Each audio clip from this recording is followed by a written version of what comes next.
காதலிக்கிற போது கண்ணு தெரியல சாமி, மனசனா தொலைச்சிட்டே. காத்திருக்கிற போது கனவு முடிஞ்சு போச்சு, அதுக்கு நான் அழுதுட்டேன். ஓ இளமைய கொடுத்தவன், ஓ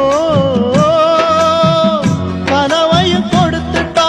பொம்பள காதல் பெரும் பொழுது போக்கு, அத நம்புன பாவி வாழ்க்கை நரகமாச்சு. நிஜமா நிழலா அந்த கவலை யாருக்கு? அடக்காதல் என்பது இங்க படைச்சவன் யாரு? அத கால மனசுல கொண்டு விதைச்சவன் யாரு? இந்த நாடகத்தை